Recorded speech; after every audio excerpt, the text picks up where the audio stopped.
Welcome from the University of St Andrews, alumni, colleagues and friends across the globe. I am Katie Birrell, Development Officer, and I am delighted to be your host for this next instalment of our Saints Talk series. Today we will be joined by Alexander Clark, Sustainability Services Manager, who manages the Environment and Transitions teams here at the University. His talk, titled How to Make Sustainability the Norm at the University of St Andrews, will provide great insight into university initiatives and actions being taken in our fight against climate change, as well as highlight challenges faced. Al will talk for approximately 30 minutes before taking questions. If you would like to ask a question, please do so at any time during the talk by typing them into the Teams taskbar. We will then pick them up following Al's talk. Al has been at the university for 4 years and has 13 years of experience in sustainability in the higher education sector and councils. In May, he was also elected as Councillor to Fife Council for the St Andrews and Strathkinness ward. So for those of you watching who are local, you may well recognise his face. And now, without further ado, I will hand over to Al. Welcome, Al. Hi, thank you very much, Katie. Hello, everybody. So, as Katie says, I'm going to talk about how to make sustainability the norm at St Andrews. So the talk today will cover start with the global issues, so starting to look at kind of the climate emergency and the nature emergency as well. Then it will go into a bit about the university sustainability strategy and how we aim to kind of address these issues, and of course talk about engagement, how we're engaging our community, both our staff and our students here. Then talk about our teams, so some of our team being particularly one of them, Transition at the university, who've been around for a number of years and really look at some of the trying to support some of the challenges that we will be facing. And then we look at that kind of wider university issue. What are the big challenges the university will be facing, and kind of linking into some of the key themes and with some of the opportunities that we do here at the university. So without further ado, we'll start with the climate and ecological emergency. And I think it's really important to talk about the ecological emergency side as well. This is the nature emergency side as well. So we know there's a climate emergency. We know there's a need to tackle that issue, but it's also about biodiversity loss.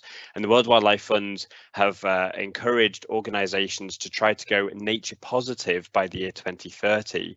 So that's really looking at how we can support biodiversity and really address the issues that using too many resources are having on our planet. So of course, one of the key things that the university needs to look at is which direction do we want to go? And business as usual has shown us that unfortunately we're going to be seeing more an increase in droughts and an increase in flooding, and also issues globally, like such as forest fires that we've seen in California and Australia and other parts of the world. But more locally to the UK and St Andrews, we've seen freak weather patterns like the beast from the east from a few years ago, and also flooding across the UK, and even here in St Andrews from a few years ago, where we saw flooding happening on the 18th hole of the Old Course. So we really want to say, do we want this as a trajectory and an ongoing battle, or do we really want to start saying, you know, we've got to stop this, we've got to change direction?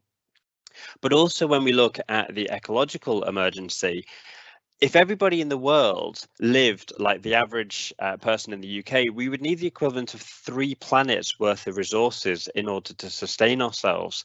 So that's a phenomenal amount of resources if everybody lived like we do in the UK. So again, that is something that we also need to address, and it's something the university is really keen to start looking at. And the great thing is we have our own students and our staff and our members of the community wanting to demand action and have been demanding action. And this is an example of one of those key actions where we had for a couple of years now, we've had an initiative called Line in the Sand, where again, students, our staff, our community, even school children line up across West Sands Beach. And you know, it's a way of saying, you know, we want to put a stop to this, we want change. And the university's really paid attention to that. They've listened to that, and they're aware that, yep, okay, we need to do something, and we want to support the change. So what's been great recently is that we've got sustainability as part of the wider university strategy.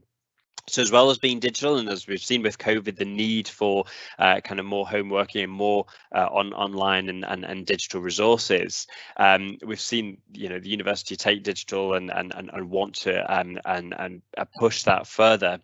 We've also seen the university wanting to be world leading, you know, become a more global institution, and really look at kind of the future opportunities that entrepreneurship and I suppose intrapreneurship as well, working with our staff and students, can bring to the kind of the changing worlds of business. And of course, you know, if we want to be world leading, we need to have a community that is diverse, that reflects that global community as well.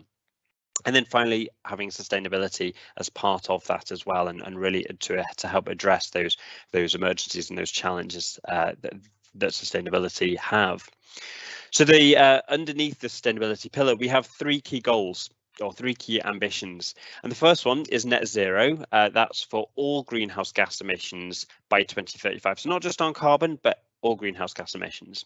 And as we talked about, sustainability positive, that's our kind of response to the nature positive, and that, as well as looking at biodiversity and supporting biodiversity and looking at how we tackle our resource use, is also how we engage, how we work to engage our staff and our students on that, and change it, work with our curriculum, change to our curriculum and to our research. And then finally, looking at our estate, how do we get our estate to become climate adaptive by 2035? You know, we've seen again with impacts of storms, the impact on our estate directly, whether it be a rise and increase in risk of flooding, or it's been kind of very strong winds that have impacted on our buildings, all the way through to the future risks that the climate change will bring, such as more kind of heat during the summertime, and what impact that will have on the use of our buildings as well.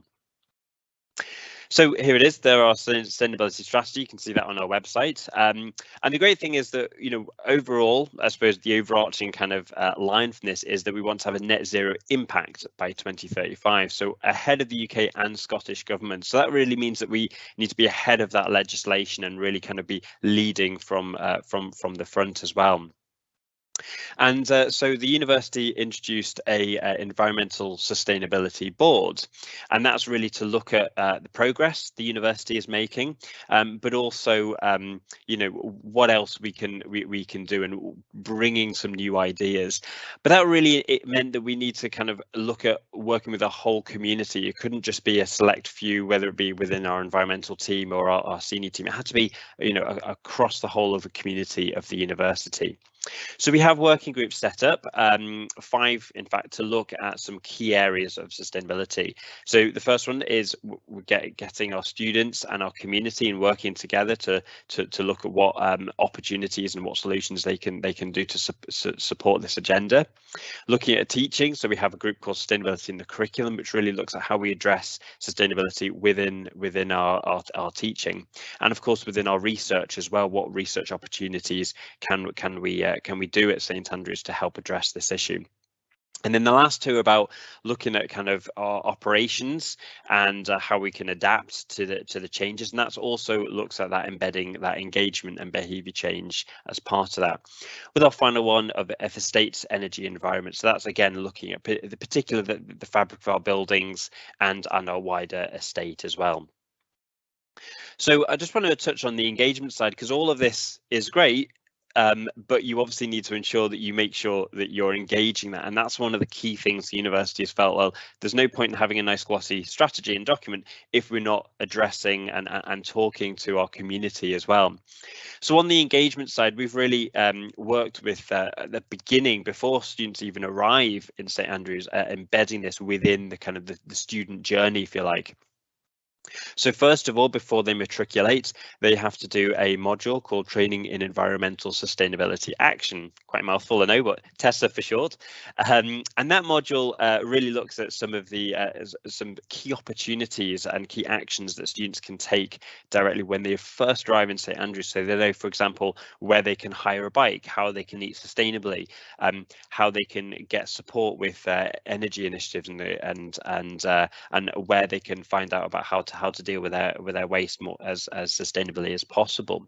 And that's all within that module, and it gives them tips and ideas, and it also introduces them to what the university is doing as well and how we can work to collaborate, because this is a challenge, this is a problem that we all have to deliver and all have to work on, and there's no kind of one answer that's going to solve all the problems. So it's really this collaborative approach that we're really keen on. We also have a green guide. So the green guide is again there for students when they first arrive. They can get more of those ideas and those initiatives and learn where they can find out about some key themes and how they can potentially support us as well. And then we also have opportunities for students to become hall environmental reps or school sustainability reps. So again, being those leaders for change within their accommodation where they're living or within their schools where they're studying. And we've also asked staff and students to come onto the Environmental Sustainability Board and working groups, so there's opportunities there. And even within our students' union, there's an environmental subcommittee, so students can go to the students' union and work directly with them to try to encourage things that maybe they find maybe it isn't something that's directly for them within the university, but is a kind of a group they want to try and push within the students' union as well. Within our own team, we have internships for students so they can gain direct experience if they want to go into a field within sustainability. And we also have our group, Sustainability in the Curriculum, and other groups that are working with student groups to kind of look at those changes that we can embed within the curriculum as well and offer that advice. And finally, we have a group, Transition St Andrews, and that, like I said, they've been around for a number of years, and they're really looking at kind of where the future lies and what projects and opportunities students can work on and staff can work on to really help to embed sustainability for many years to come.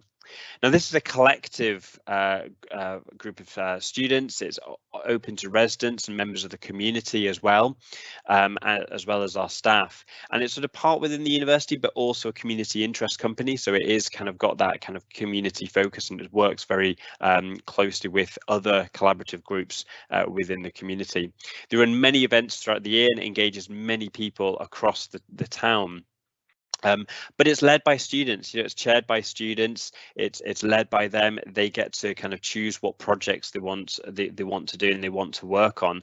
But we always make sure it's aligned to those university goals. And the great opportunity with it is that it's actually we are able to use that to find external funding and bring some of that external funding within the university. And sometimes that can be challenging, but it can also offer us some great solutions as well. So we can work more collaboratively on projects that also have a community benefit as well as a university benefit.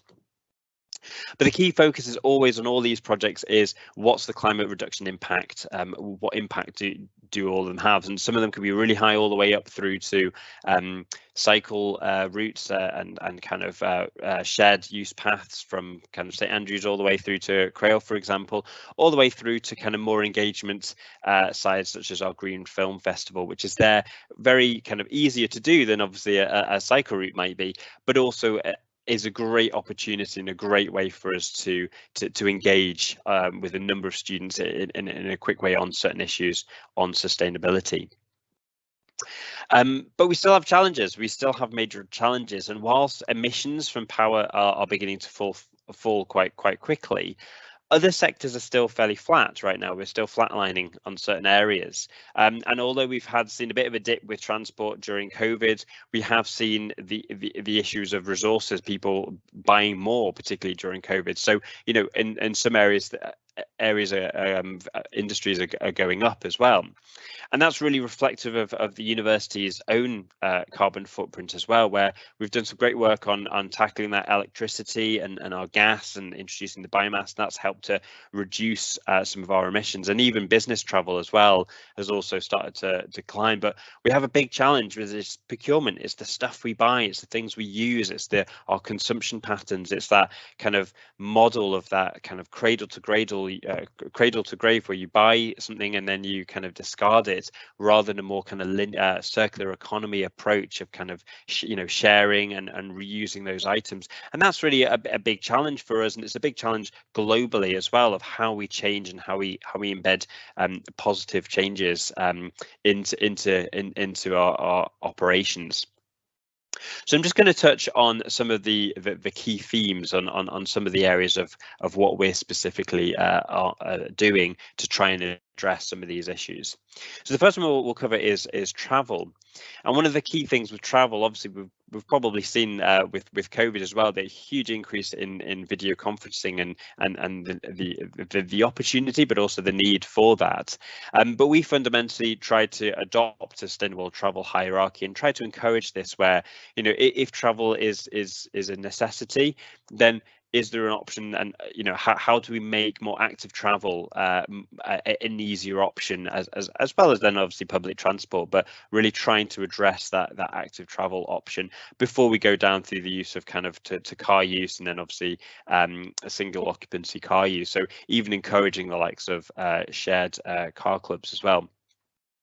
So we have a number of plans, a number of initiatives that we've been working on, and obviously recently, again with COVID, home working has increased, so that helps to reduce the need for that commuter, and we've seen reduction in the amount of commuting going on within the university, and obviously that allows more flexibility for our own staff as well, and provides more kind of opportunities for them. But also we work very closely with an organisation called LiftShare, where we can match different people locally to each other to find out where they're travelling to see what, you know, is there an opportunity that they can car share as well. We're also adopting more charge points for electric vehicles, but it's important to also note that whilst electric vehicles may be seen as, oh yeah, the quick solution to car use, it still doesn't tackle the issue of congestion. So we really need to look at, whilst it's great, you know, where you need a car, or where you have a fleet vehicle and you can afford one, that's great. That's a step towards that. But it's not the be all and end all, and it's certainly not, you know, kind of going to tackle a congestion issue or that kind of single kind of passenger use vehicles. So we've got a really interesting pot of money actually that was donated to us by Transport for Scotland called Movement as a Service, and it's a £400,000 fund where we can look at how we can tackle some of those kind of more challenging areas, particularly of, for example, of single car use and individual car ownership.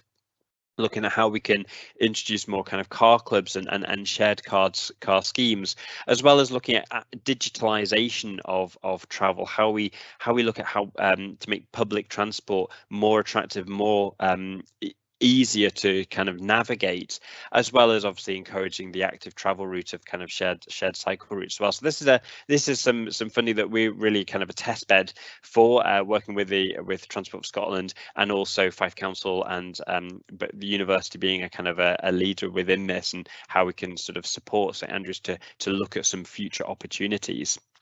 We also have a number of initiatives. We've got cargo bikes, where we allow and encourage and support people to use for that kind of last mile deliveries, and, you know, looking at how the university can introduce more cargo bikes instead of particularly just fleet vehicles for that kind of last mile deliveries.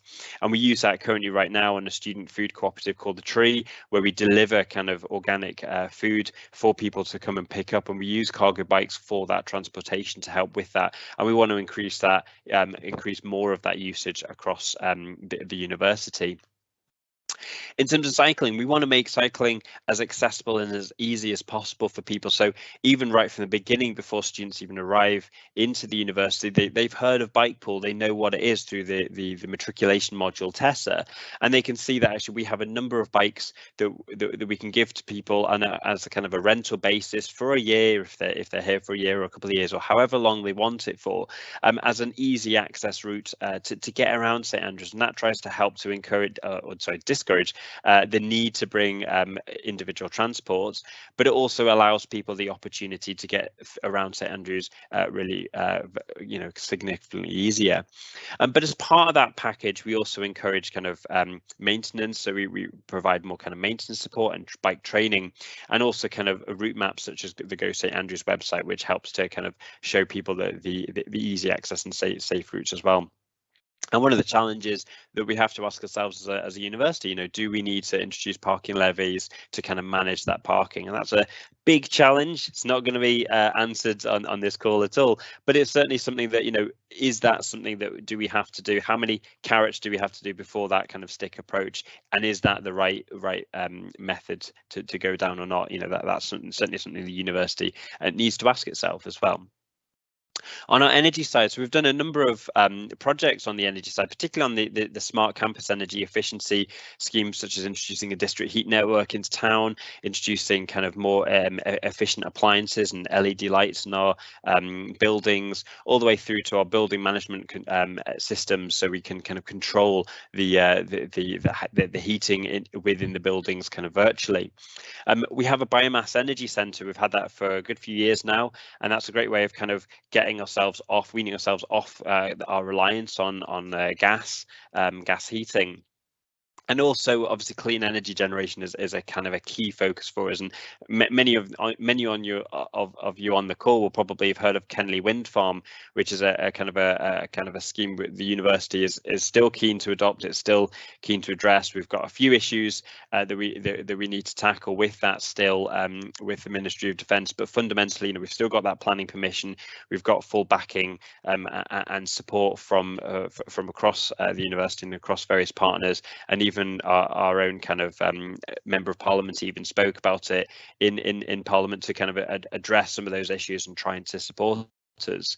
But what's great this year is we've actually just opened our megawatt of solar farm that was opened by our MSP Kate Forbes earlier this year, and that's really great. It's on Eden campus, and it's looking at how we can make Eden campus a kind of ideally a zero carbon campus where we can use our own energy and to kind of power the campus.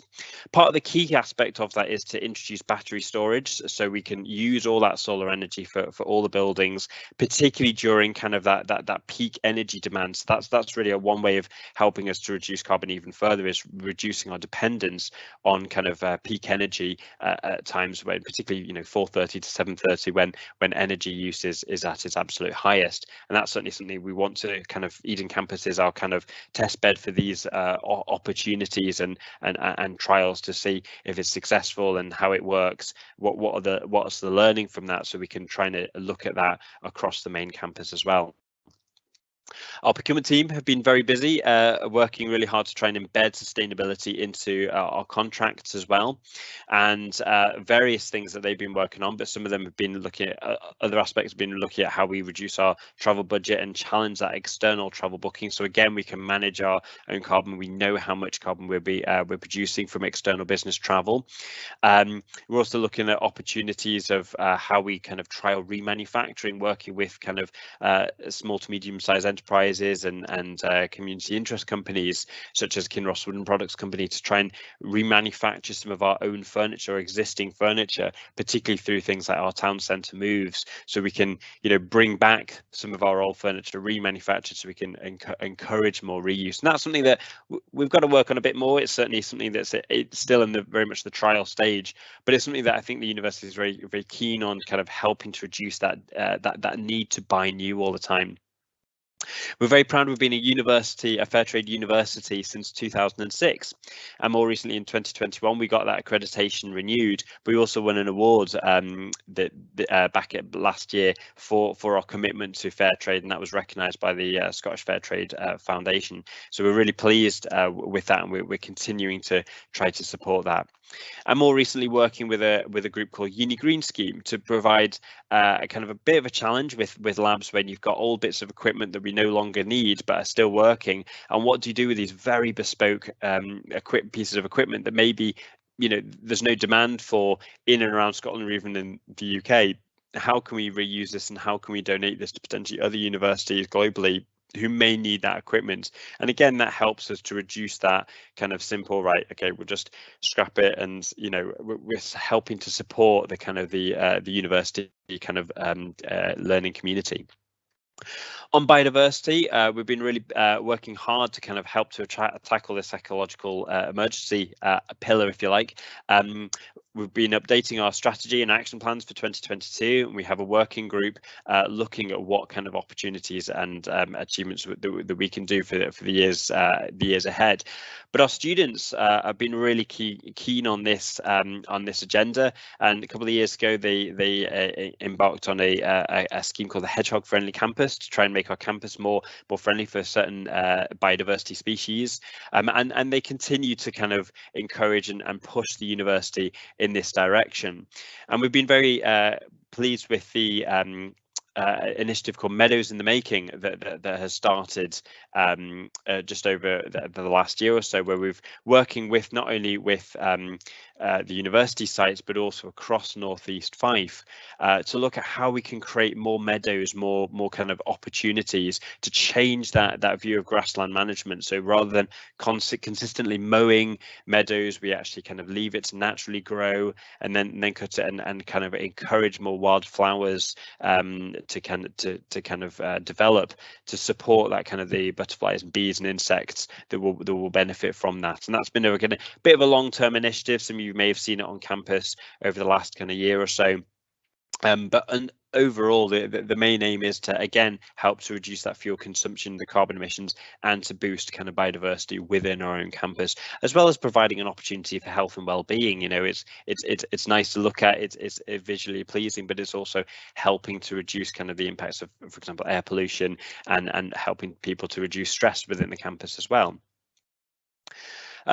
One of the key kind of drivers from the students over the last couple of years have actually been this introduction of a St Andrews forest, and it was an idea that stemmed from students being within the Environmental Sustainability Board, and it was a kind of an initiative to try and look at how we can offset that student travel every single year. Roughly about 20,000 tonnes of carbon every single year is produced, but we've been really keen to ensure that it's we also look at that nature-based solution as well. So it's not just a driver of carbon, it's also kind of looking at tackling that biodiversity agenda, and also from our campus point of view, that kind of climate adaptation. You know, trees are a great opportunity to support us and to reduce a kind of flood risk, as well as kind of protect some of our buildings from kind of storms and high winds.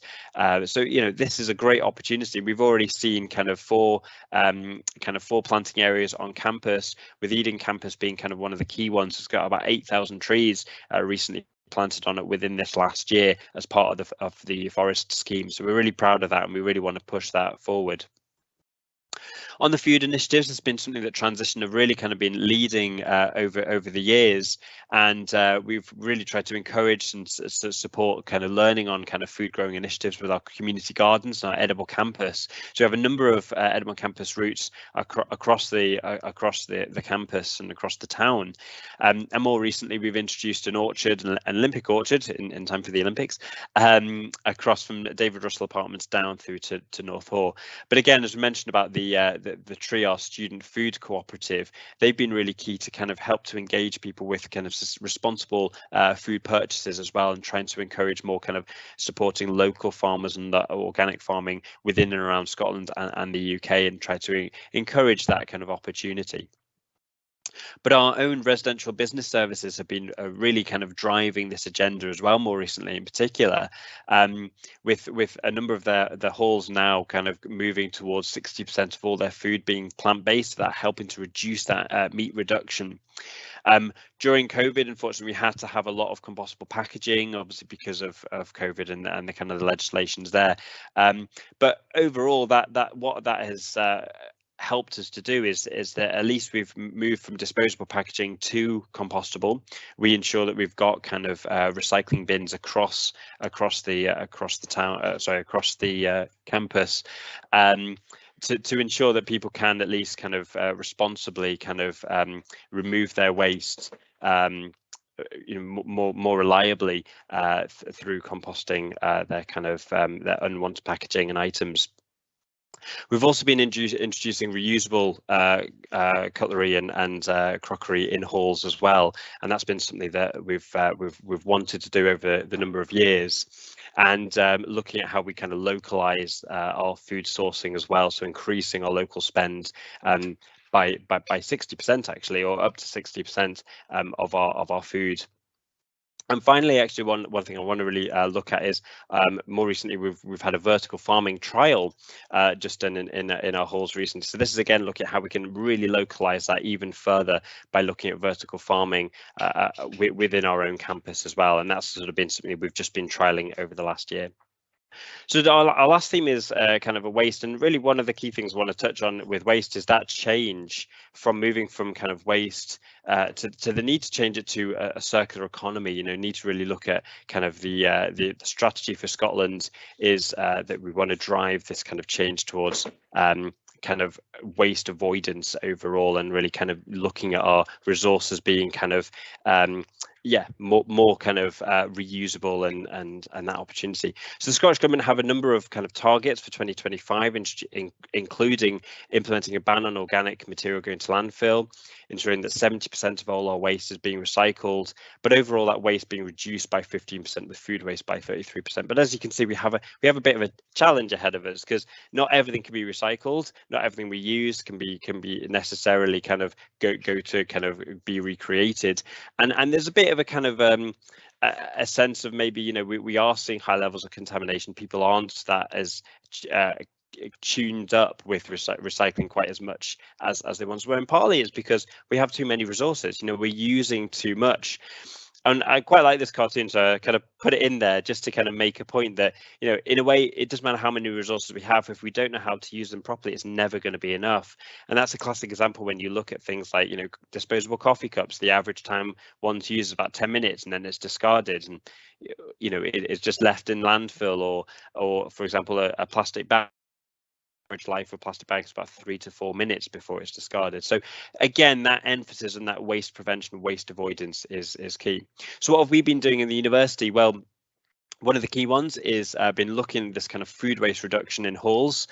So introducing kind of tray-free dining in halls and trying to encourage kind of scraping plates. So students, instead of taking a tray, they will take a plate, fill it with what they want, but they can always go up for seconds if they want to. But it means that then they're not piling on quite as much as they maybe originally would have, and they allowed them to kind of pay attention to how much food waste they're actually creating. And behind the scenes, we're also introducing more batch cooking, so we're managing kind of how much we're cooking, and that's all about that waste avoidance. And even teaming up with organisations like St Andrews Environment Network to introduce kind of a plastic-free St Andrews campaign, so encouraging kind of reusable cups and kind of you know, across the town, and working with Scottish Water to introduce water fountains in the town. We're very pleased. Last year we actually got one in the town, which was great, and we're wanting to kind of introduce more of that, as well as, you know, recognizing there is a challenge and working with community groups for litter picking across beaches as well. Now, no sustainability kind of talk wouldn't be complete without a slide on bins. So excuse me for this, but the message is quite key here in terms of we want to kind of emphasise this change within our kind of staff and our students. So, you know, traditionally as a university, we would all have individual office desk bins. And again, what does that say about waste? That says, right, okay, you finish something, chuck it in a bin, you forget about it. And over COVID, you know, we needed to really kind of ensure our cleaners were focused on cleaning surfaces and making sure that we had that focus. And when we looked at other universities, we noticed a number of universities had introduced centralized recycling bins, you know, some of them even 10 years ago, that this was their kind of focus. So we really felt, well, right, we really need to do this, and we need to get ahead of the game here. So introducing more centralized bins, you can then kind of go out and, you know, go into the corridor or into a communal area to take your waste, and then you can look at how you can segregate it so you're accurately recycling it. But the fundamental focus of this was it's kind of a behavior change initiative of, well, actually, why am I producing that waste in the first place? You know, and it gets people to individually challenge themselves. So as well as introducing more recycling and increasing the recycling offer, we're also getting people to maybe challenge that mindset. And it's great. We've even done that across the campus on street, on our on-street litter bins have the recycling option, but also our students are doing it within their catered halls as well. So it's something that the whole university is engaged with. Now, my final slide is just a little bit on the end of term and what we've been doing when students leave halls, and this is kind of a really kind of success story, we feel, but it also shows the kind of the huge challenge. So Say and Reuse has been an initiative that Transition have been working on for a number of years now. And it's all about kind of collecting student items, unwanted items, and kind of retaining that to donate to new students in the new academic year. And it allows then students to be able to kind of save money because they can use kind of reusable items and unwanted items from students. But it also kind of helps us dramatically save on waste. And 4.5 tons we saved back in 2019 that was valued at over £50,000 by our students. And that's a massive amount of saving. We also have a tool share scheme, so that again encourages people to share items and equipment that they may not want to buy on their own, but may only need it for a couple of minutes or a few minutes at a time. And that's a great initiative to again help that kind of reducing that overall waste. But more recently, back in 2019, we introduced British Heart Foundation donation bins because we realised there was a huge impact on fast fashion in particular, and the impact on clothing. And through those donation points, we've managed to divert well over now 100 tons diverted from landfill that normally would have gone straight into bins. And that's kind of going to our shops here in St Andrews, Dunfermline, Cooper, Dundee and Lochee. So it's really kind of supporting the local community, but they can also come back. So we do pop-up shops within our own campuses as well. So students can actually collect kind of items from our students as well.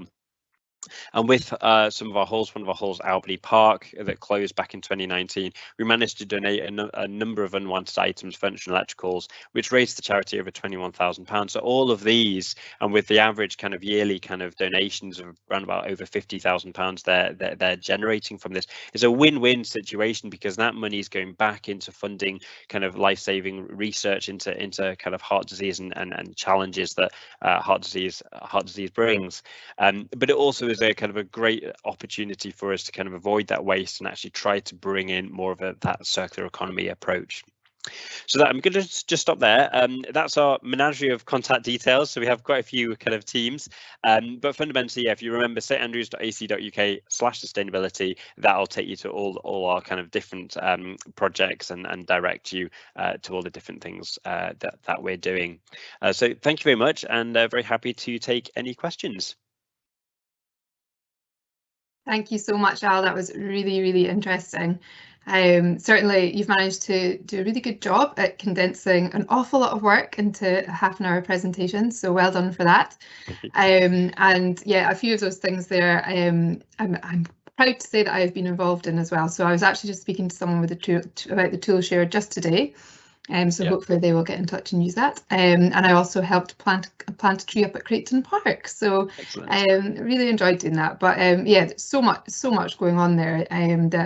Thank you and well done for condensing. So I do have some questions here for you. Sure. The first one is from Ivan Kovacs from Canterbury. And he is asking, is there a role for the Divinity School in helping identifying virtues and deeply human spiritual values to drive key aspects of these goals? Very good question. Wow, very good.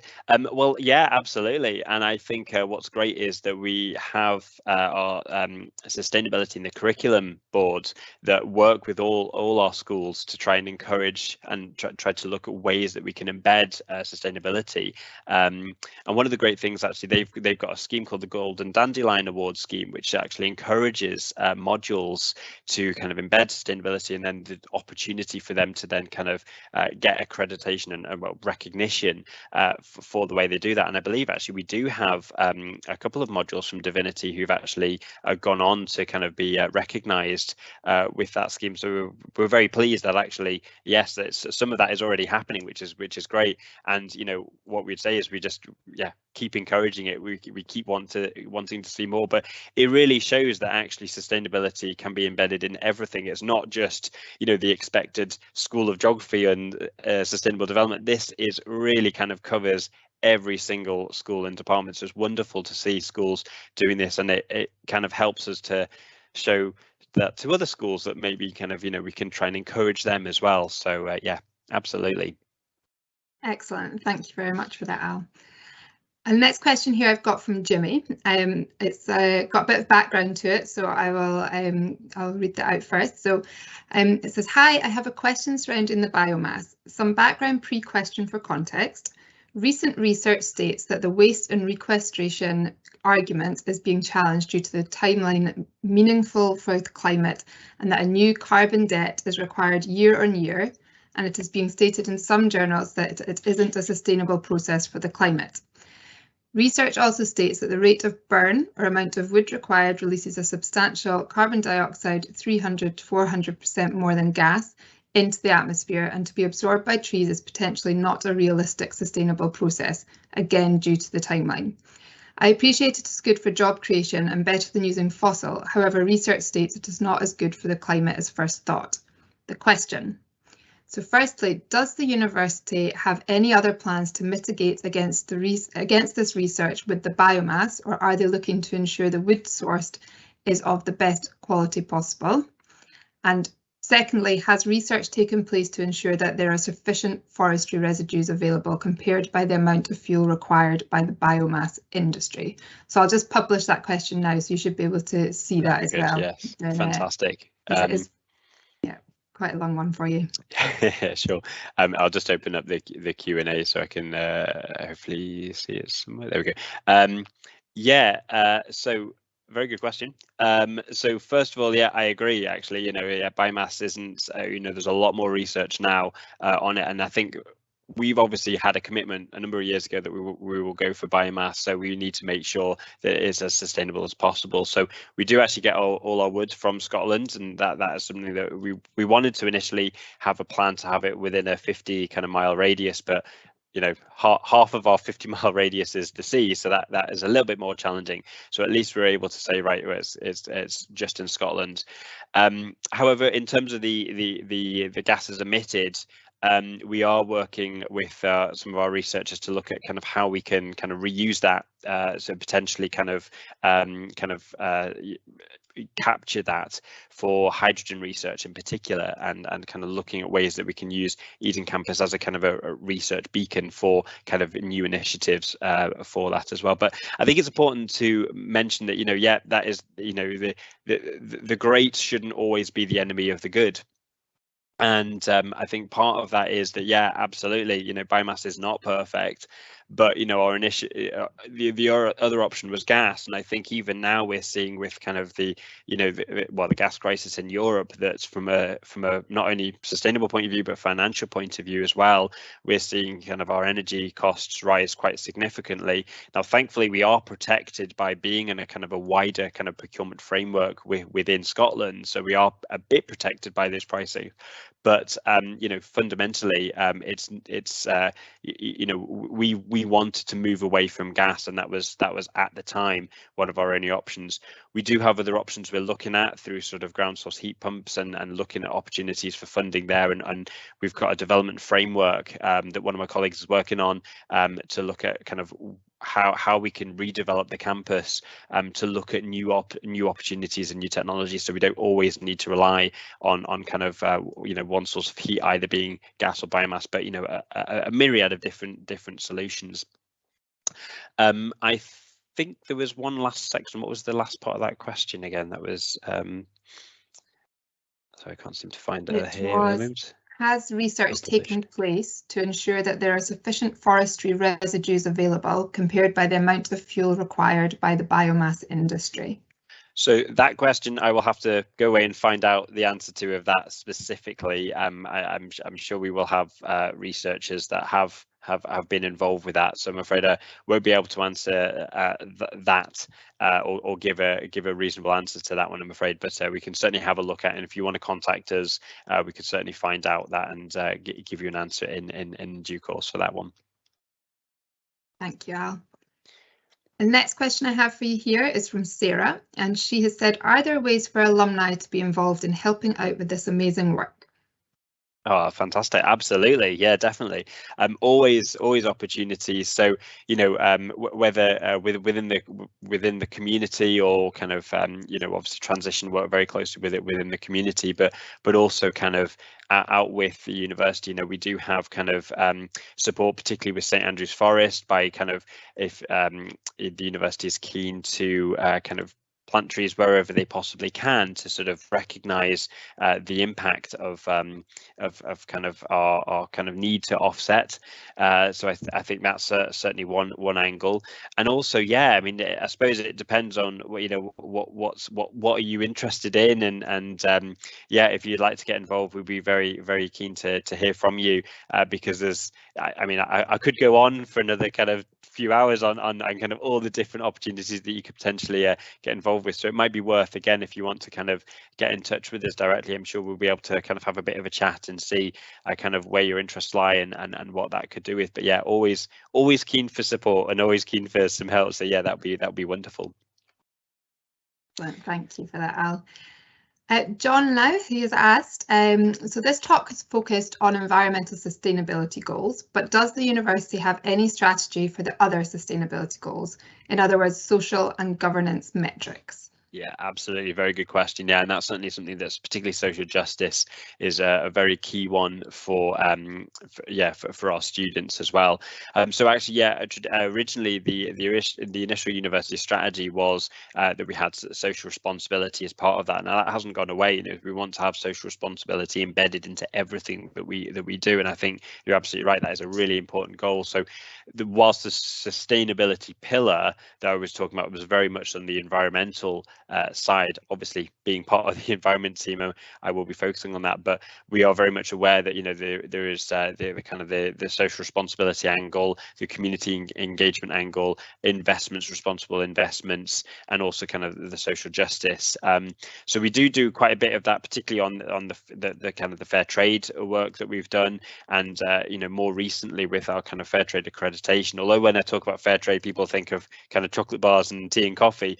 Actually, what's really interesting is the Fair Trade Foundation are really trying to, working with the National Union of Students, look at how they can address a bit of a gap, if you like, in terms of accreditations for social justice. So the awards now, the Fair Trade Award now is very much looking at, okay, what are you doing as a university to introduce social justice and social responsibility? So, you know, that's working on kind of gender equality roles. It's working on kind of more sort of aligning ourselves with kind of diversity, and obviously that's part of our core strategy as well. So absolutely, it is certainly something that there's, again, probably will need another presentation to talk about the social aspects and responsible investments, but it is a key one that we'll be wanting to drive forward as part of this as well. Thank you very much. These are great questions coming through, so thank you very much for those who have sent them so far. Adam's question next, he is asking, he said, whilst I can see a large number of initiatives, I would be interested to understand how you have calculated your existing carbon load and what savings benefits you need to deliver by when to achieve your goal. For example, what metrics are you using to measure your impacts against achieving your objective? Yeah, so we're currently working on our carbon footprint right now. So that's sort of I think probably another month or so before we would have that data. So I don't have the data in front of me right now, but yeah, it's in terms of kind of our metrics. It's we look at, I mean, gosh, if I take, for example, waste, we get accurate, you know, kind of data from some of our waste providers. Some of it is estimated, so some of it is kind of going to be a bit kind of based on estimated readings. You know, from an energy point of view, we have metering across the campus for our kind of gas, heat, and electricity. And from a travel perspective, so we obviously can manage our fleet vehicles. Some of that is just purely based on you know, kind of their purchasing. So they all have purchasing cards. We can then obviously at least monitor exactly how much fuel we're using, and obviously hopefully over the years that will reduce as we move more towards kind of electric vehicles and looking at kind of vehicle to grid charging rather than just kind of direct kind of charging at peak times. I think the biggest challenge for us probably is going to be scope 3 carbon emissions, so the procurement aspects as well, because some of it it is known, so we can reach out to some of our suppliers, but that is very much kind of, we're relying on those suppliers kind of giving us that accuracy of data. So we can do that with some of our key suppliers, but it's never going to, you know, kind of be all of our suppliers, and it's kind of looking at, well, what kind of specifics can we use for that? And I don't think the answer is directly there for Scope 3 carbon emissions and procurement. You know, we're working with a number of kind of organisations to sort of see what opportunities we can potentially deliver on procurement, but it will take some time. So I think, but yeah, fundamentally, obviously, we have to look at, we work with the DEFRA conversion factors, so at least we know what data we do kind of manage and we do own, whether it be kind of travel, waste, water, energy, all those kind of the ones that we can kind of own directly. We know as accurately as possible, and we're actually obviously having to kind of report these anyway to the Scottish Government through the kind of public bodies climate change duties. So we still have a commitment to report on them. Did that sort of answer the question? If that wasn't too waffly, but yeah. I think it probably did. Hopefully agreed there. I have a question here from Trevor. How far has the vertical farm been developed, and where is the location? Yeah, very good question. So yeah, so we had some interns over the summer. So it was part of our kind of student internship program. So very early days, and we're literally talking months right now. So that happened over the summer. It was a 6-week kind of placement that one of our students was looking at and working with ourselves and our catering team. So it's really much in the kind of the business case stage at the moment. They have actually, as a trial, they bought a kind of almost like equivalent of a kind of a mini fridge, if you like, sized kind of piece of equipment where they can just do small scale trials, but obviously there's vast opportunities there to upscale it once we kind of smarten up the business case and once we then kind of look to develop it. But fundamentally, I'd say you know, space in the university is at a bit of a premium, so we need to look at kind of where we would locate that. Could that be an opportunity either potentially at our Eden campus site or certainly at our hall site? I know our catering team are very keen to kind of deliver it in the hall, so each of our catered halls would potentially have, you know, we could just be looking at, you know, shipping container sizes worth of these vertical farming, so it can go straight into the catered hall. So it's very early days to say. Hopefully, you know, in a year's time or so, I'd have a bit more kind of news on that one. And obviously we'd have a bit more of an idea of how that's developing, but fundamentally it's come from, as well as a drive for sustainability, it's become a you know, when we're looking at the cost and kind of rising kind of cost for everything, food is not missed out, and I'm sure we're all aware of that. So the idea to try and deliver more food on campus, grown on campus, is certainly something that I don't think as a whole we've maybe kind of tackled much so far, but it is certainly a lot of interest, and one of our catering teams has picked up a lot of kind of knowledge and information from other universities, particularly in the States, where this has actually become part of their kind of campus. It's become the norm that our grounds are used either for, you know, kind of biodiversity or for food growing. So this is something that, you know, we're really keen to kind of look at what we can do potentially here and look at some of those unique opportunities. And I'm particularly keen on the kind of the shipping container idea, because we can fill it with solar panels, we can have battery storage, and there's a lot of great opportunities that we could potentially there to have there to make it as low carbon as possible. That's great. Thank you so much, Al. And that's really the last question that we've got time for this evening. That was absolutely fantastic and very interesting. So thank you so much for sharing that with us, Al. We get asked in development frequently by our alumni and by people who are obviously interested in connecting with the university about our sustainability plans and our goals and what we currently do. So I think this has been really useful for me on a personal level as well. Whilst I obviously know a lot about the initiatives that you've highlighted today, that there's an awful lot going on, and you know, it's great to hear that, and it does sound like obviously you've got a lot to come as well, so one to keep an eye on in terms of what we're doing. I'd just like to also thank each and every one of you for signing in today and for joining us and listening. It's been great to have questions coming through, really interesting and really good questions to put to Al there, and he answered them very well, and obviously without too much pressure by the looks of it, which is great. And we look forward to hopefully seeing you all back for our next Saints talk. So just keep an eye on your inboxes, and we'll obviously be sending out details of that when it comes. Thank you again. Thanks, Al. Thank you very much, everybody. Thank you. Have a good evening, everyone. Thank you. Cheers. Thank you.